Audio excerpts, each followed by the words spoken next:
Hi, and let's start this tutorial with a bit of anatomy. The two muscles directly involved in the front split are the hamstring and the psoas. Most of the times our muscles have spots that are more tense and contracted, which cause them to be less responsive to stretching. By untying these contraction knots, we can prepare the muscles for the stretching. To soften the hamstrings, we'll make use of a foam roller. In alternative, you can use a tennis or lacrosse ball. Sit on top of the foam roller and start moving back and forth until you find a soft spot that is a bit more painful. That is what is called a trigger point. Normally after 30 seconds the pain should start decreasing. If you don't feel enough pressure, put one leg on top of the other and stay on the trigger point for about 2 minutes to allow the muscle to relax. Locating the psoas is a bit more complicated. Because it is covered by the abdominal wall, we can only put pressure on it indirectly. If you put your hand on your side where your hip bone is, you'll feel a protruding edge on top of it. This is called the iliac crest. Put your little finger on top of your crest and then put the other fingers down following a descending line towards your navel. Where you have your index finger, there is the psoas. You can check by lifting your knee and you should feel a bit of a tension around that spot. Apply pressure with your fingertips positioned in a crossing line to the direction of the psoas muscle. Have your fingers along that line and try to find a spot that is more painful. Once you've found the trigger point, you can either apply pressure with your fingertips or using a tennis ball. Press hard and make small movements back and forth along that transverse line of the psoas muscle. Do this for about 2 minutes.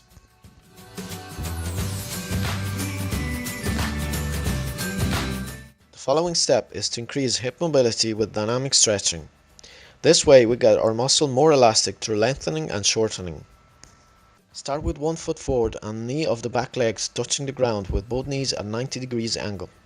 From there, pull your hip back until your cheeks are resting on your back heel and your front leg is completely straight. Then lift your hips and push it forward while raising your chest and twisting it to the outside so it follows the line of the psoas muscle. Repeat 10 times while trying to progressively increase the range of motion. Then switch legs.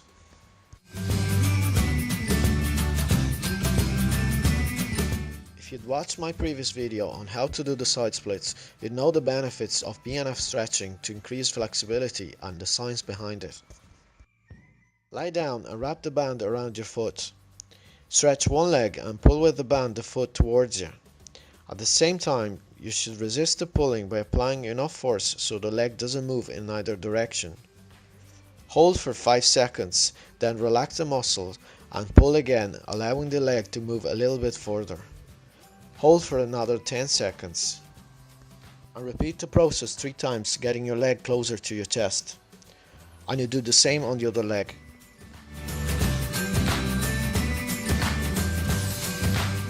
So as usual, things get more complicated. For this, you'll need a stretcher that is adjustable or a table that is higher than your hips.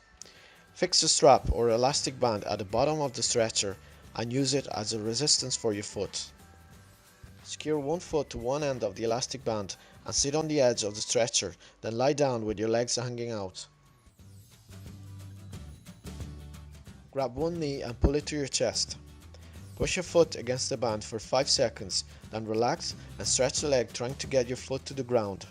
Hold for 10 seconds, then repeat the process 3 times and do the same on the other leg. Also, if you want, you can combine the two exercises and stretch the psoas and the hamstring together by using a wristband around the other foot to pull your top leg.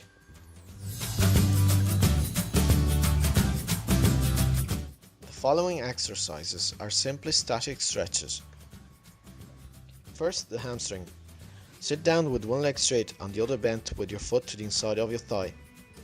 Then push your chest forward and down while keeping your back straight. Try to hold the stretch for at least 5 minutes on each side, increasing range of motion slowly and gently. Don't get to the point of pain, but just of a bearable discomfort. For the psoas stretch, get one foot forward and the back knee on the floor. Rest your hands on top of your knee and get your chest down. Then get your chest away from your knee and push your hip forward. Hold for 2 minutes, then repeat again. And do the same on the other leg.